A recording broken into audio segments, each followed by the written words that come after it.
I I've been wondering what to do with my hands during these, but I ended up like doing a lot of this stuff. So if you're not watching the video version, I guess you can't see, but hand stuff.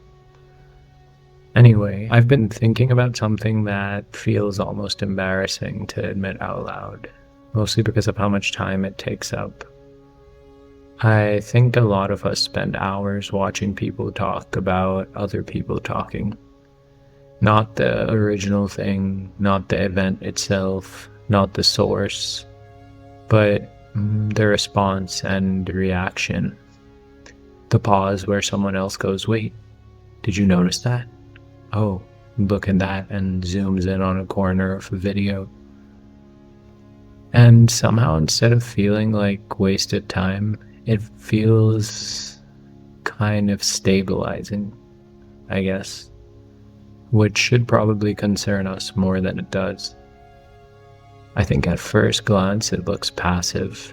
Someone presses play and stops the video every 12 seconds, talks, sometimes eats, sometimes stares into the middle distance like they just remembered something from 2009. Do you realize how long ago 2009 was? But it seems like behavior doesn't scale accidentally. Millions of people don't usually do the same strange thing unless it's doing something useful or fulfilling a function. Most of us don't experience information cleanly anymore.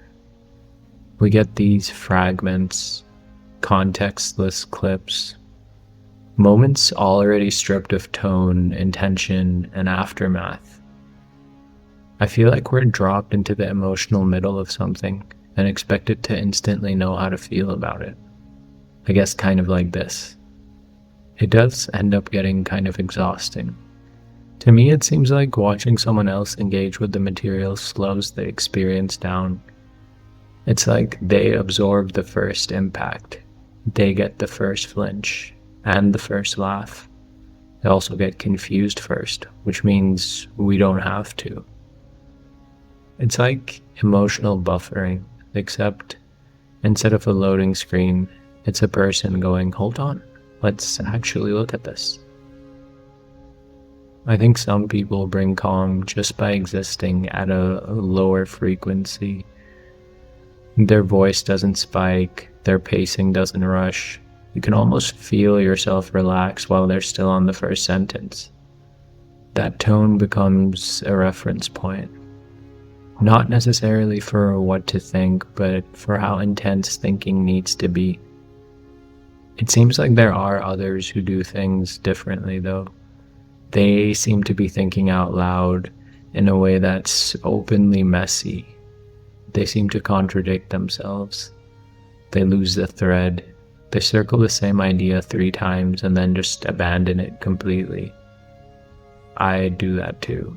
So I don't really know what I'm talking about because I'm talking about other people talking about other people talking, which in a meta sense is it's a confusing paradigm to be in.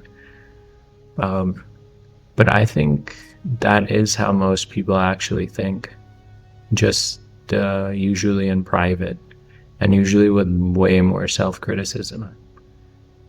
To me, seeing unfinished thought happen in public gives me permission to stay uncertain or be completely lost without panicking. And then there are those spaces that seem to revolve around argument. It isn't always screaming, but definitely pressure testing. Positions get stretched, cracked, reassembled. You're not there to inherit the answer.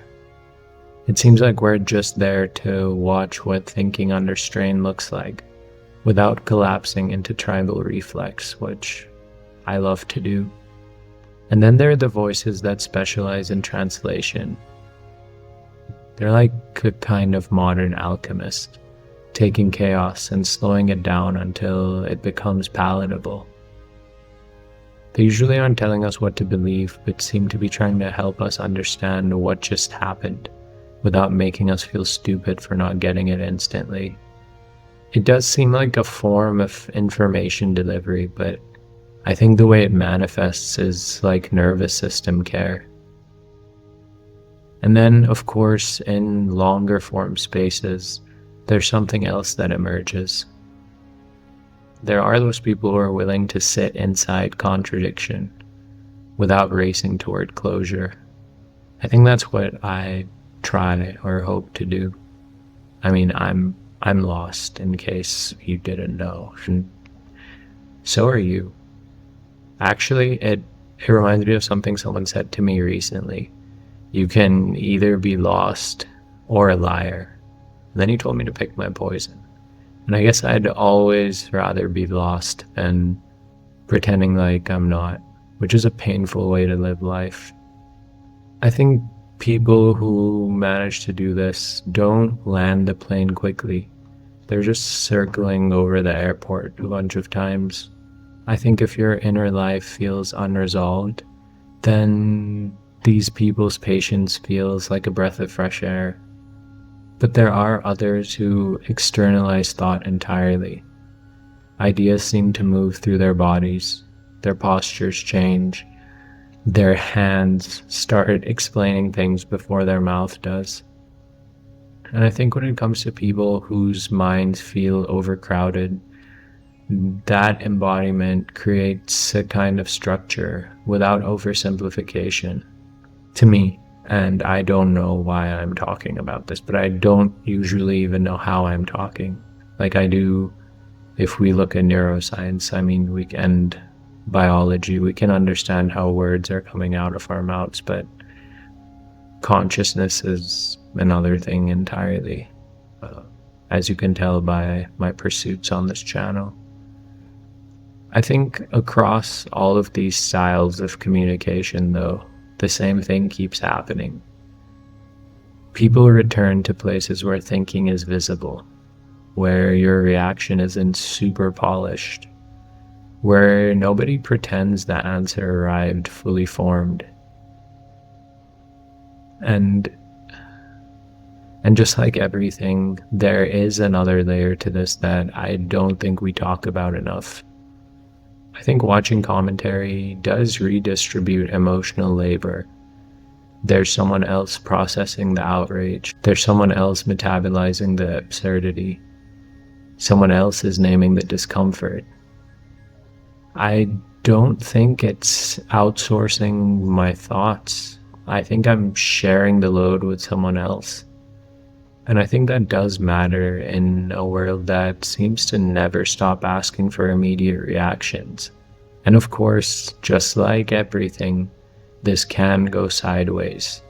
It is possible to stay too long, to let someone else's framing harden into your own, to confuse familiarity with understanding.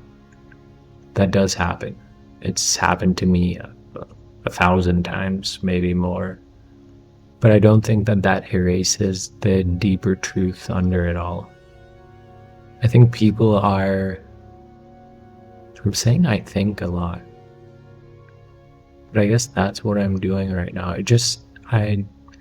Talking about people talking, and then talking about myself talking about that is very strange to me.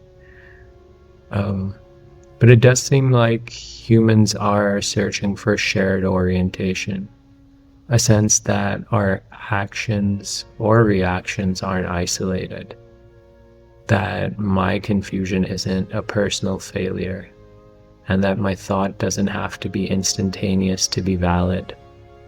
It seems like in past eras, this happened around tables, on long walks, in kitchens at midnight.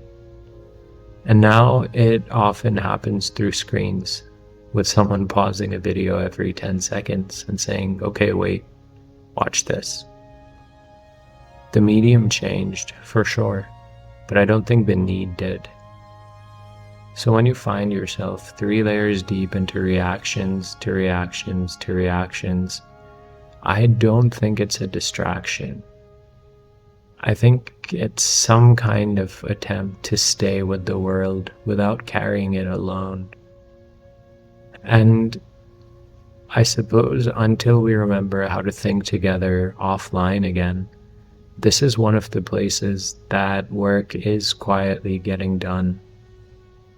So that was me talking about people talking about people talking, and then thinking about me talking about people talking about people talking. And I hope you think about it too. And thank you for listening to me talk, because there must be a reason you're listening to this. So I hope you have a good day or night or whatever part of earthly existence and the sun moon cycle you're in. Bye.